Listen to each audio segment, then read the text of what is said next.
হরে কৃষ্ণ, সকলকে আজকে শাশ্বচক্ষুর গীতা ক্লাসে স্বাগতম। আজকের এই পর্বে আমি শ্রীমদ্ ভগবদ গীতার দ্বিতীয় অধ্যায়ের 51 নম্বর শ্লোকে শুদ্ধ সংস্কৃত উচ্চারণে আলোচনা করব। এর পূর্ববর্তী ভিডিওতে আমি এই অধ্যায়েরই 50 নম্বর শ্লোকে শুদ্ধ সংস্কৃত উচ্চারণে আলোচনা করেছিলাম।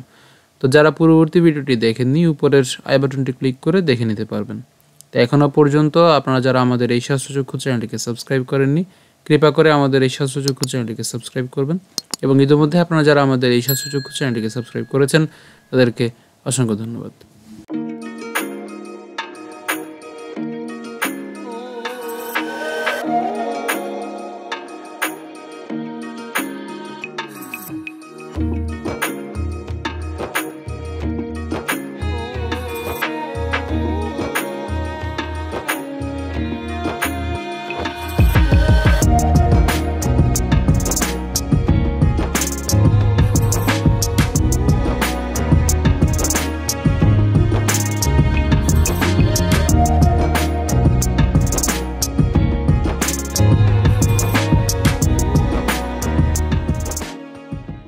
আজকের শ্লোকটি হলো কর্মজং বুদ্ধিযুক্তা হি ফলং ত্যক্ত্বা মনীষিণঃ জন্মবন্ধ বিনির্মুক্তা পদং গচ্ছন্ত্যনাময়ম। আজকের শ্লোকটি একদমই সহজ একটি শ্লোক। আমরা প্রথম থেকে একটু খেয়াল করি উচ্চারণটা কি হবে। কর্মজং, ঠিক আছে, কর্মজং, এরপর বুদ্ধি, বুদ্ধি, এরপর যুক্তাহি। এটা যুক্তা কেন? আমরা জানি যে অন্তঃস্থজোর উচ্চারণ কার মতো হয়? ইয়র মতো হবে। তাহলে ইয়র সাথে রসু ইউ এবং কয়তো, তাহলে যুক্তা, ঠিক আছে, যুক্তাহি। এরপর ফলং তিয়াক্তুয়া। এখন এখানে তিয়াক্তুয়া, এখানে জফলা আছে, এই জফলা উচ্চারণের জন্য আমরা জানি যে ইয়র মতো উচ্চারণ হয়। তা এটা আমরা কীভাবে লিখতে পারি? তিয়ক, ক হসন্ত পর্যন্ত উচ্চারণ করতে পারি, কিন্তু আমরা এখানে ক হসন্ত পর্যন্ত উচ্চারণ না করে ক তয়ে পর্যন্ত উচ্চারণ করছি, তিয়ক। কেন? কারণ এখানে এর নিচে দেখেন আরেকটা যুক্ত বর্ণ আছে, সেটা কি? আমাদের হচ্ছে অন্তস্থ ব। আর যার উচ্চারণ কার মতো হবে? উয়োর মতো হবে। এই উয়োর সাথে যখন আমাদের আকারটা যুক্ত হচ্ছে তখন এই সম্পূর্ণটির উচ্চারণ কেমন হয়ে যাবে? তিয়াক্তুয়া, ঠিক আছে, তিয়াক্তুয়া। এরপর মনীষিণঃ, মনীষিণঃ। এরপর জন্মবন্ধ, জন্মবন্ধ বিনির্মুক্তা। এই রেফটা আমরা দন্তান্ন রসিকার সাথে নিয়ে আসলাম, তাহলে বিনির্মুক্তা। এরপর পদং গচ্ছন্তীয়, গচ্ছন্তীয়, আমরা এখানে গচ্ছন্তীয় পর্যন্ত উচ্চারণ করে ফেলছি, ঠিক আছে, গচ্ছন্ত। এই গচ্ছন্ত ত হসন্ত পর্যন্ত নিয়ে আসলাম। এখন এই যে জফলা আছে, জফলা উচ্চারণটা কি হবে? ইয় হবে।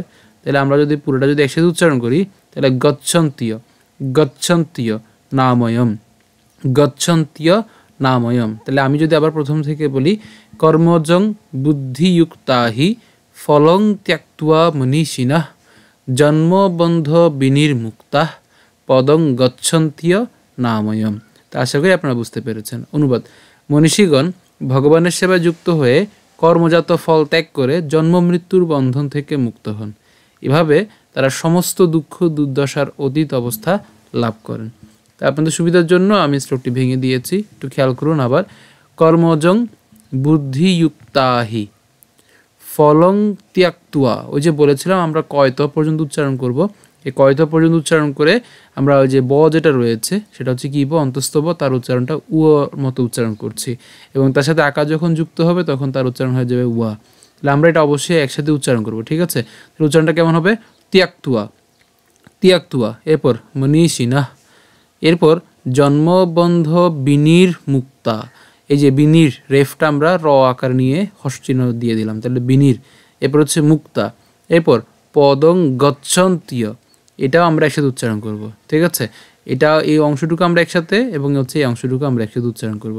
তাহলে বিনির্মুক্তা পদং গচ্ছন্তীয়, গচ্ছন্তীয় নাময়ম, ঠিক আছে? তা আমি যদি শুরু করে পাঠ করি তাহলে কেমন হবে? কর্মজং বুদ্ধিযুক্তাহি ফলং ত্যক্ত্বা মনীষিণঃ জন্মবন্ধ বিনির্মুক্তা পদং গচ্ছন্ত্যনাময়ম। আমি আবার বলছি, কর্মজং বুদ্ধিযুক্তাহি ফলং ত্যক্ত্বা মনীষিণঃ জন্মবন্ধ বিনির্মুক্তা পদং গচ্ছন্ত্যনাময়ম। তো আজকে ভিডিও পর্যন্তই। যদি ভিডিওটি ভালো লেগে থাকে অবশ্যই ভিডিওতে লাইক দিবেন। বেশি বেশি করে কমেন্ট এবং শেয়ার করবেন। তো এখনও পর্যন্ত আপনারা যারা আমাদের এই স্বাস্থ্যচক্ষু চ্যানেলটিকে সাবস্ক্রাইব করেননি, কৃপা করে আমাদের এই স্বাস্থ্যচক্ষু চ্যানেলটিকে সাবস্ক্রাইব করবেন। এবং ইতিমধ্যে আপনারা যারা আমাদের এই স্বাস্থ্যচক্ষু চ্যানেলটিকে সাবস্ক্রাইব করেছেন তাদেরকে অসংখ্য ধন্যবাদ। ধন্যবাদ সকলকে। হরে কৃষ্ণ।